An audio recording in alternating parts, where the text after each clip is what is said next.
എല്ലാവർക്കും നമസ്കാരം. ഞാൻ പെട്ടെന്നൊരു തോരൻ ഉണ്ടാക്കാൻ പോവുകയാണ്. മറ്റൊന്നുമല്ല, ഉള്ളിയില തോരൻ. മറ്റെല്ലാ തോരനും ഉണ്ടാക്കുന്ന പോലെ തന്നെയാണ് ഞാൻ ഈ ഉള്ളിയില തോരനും അല്ലെങ്കിൽ ഉള്ളിത്തണ്ട് തോരൻ എന്നും പറയും ഇതുണ്ടാക്കുന്നത്. ആദ്യമായിട്ട് ഗ്യാസ് ഓൺ ചെയ്ത് ലോ ഫ്ലെയിമിൽ വെച്ചതിന് ശേഷം കടായിലേക്ക് ആവശ്യത്തിന് എണ്ണ ഒഴിച്ചു.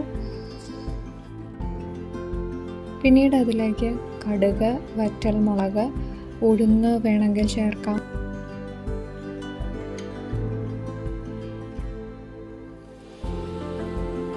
ഇതൊന്ന് പൊട്ടിക്കഴിയുമ്പോഴത്തേക്കും കഴുകി വെച്ചിരിക്കുന്ന ഉള്ളിത്തണ്ട് അല്ലെങ്കിൽ ഉള്ളിയില ഇതിലേക്ക് ചേർത്ത് കൊടുക്കാം.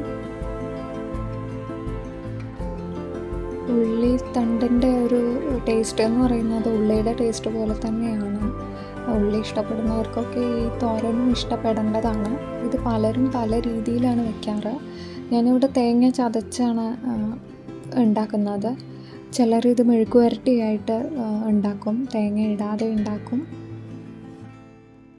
അരിഞ്ഞു വരുമ്പോഴത്തേക്കും ഇത്രയുള്ള ഉള്ളിത്തണ്ട് ഇനിയും ഒന്ന് ആവി കയറി കഴിയുമ്പോഴത്തേക്കും ചെറുതായി തുടങ്ങും.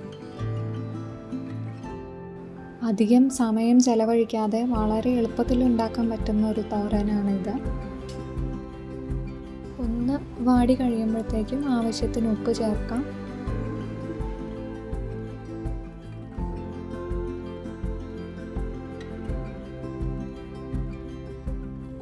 ഇനി ഇതിലേക്ക് തേങ്ങയും പച്ചമുളകും മഞ്ഞൾപ്പൊടിയും കൂടെ ചതച്ച് വെച്ചത് ചേർക്കാം.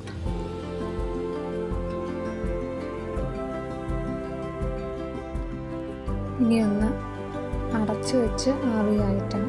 കഴിഞ്ഞു കാര്യം. വളരെ സിമ്പിളല്ലേ?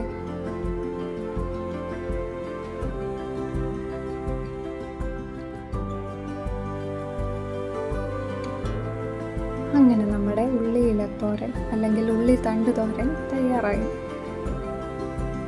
വളരെ സിമ്പിളായി തോരൻ എല്ലാവർക്കും ഇഷ്ടപ്പെട്ടു എന്ന് പ്രതീക്ഷിക്കുന്നു. മറ്റൊരു വീഡിയോ ആയിട്ട് വീണ്ടും കാണാം. അതുവരേക്കും നന്ദി.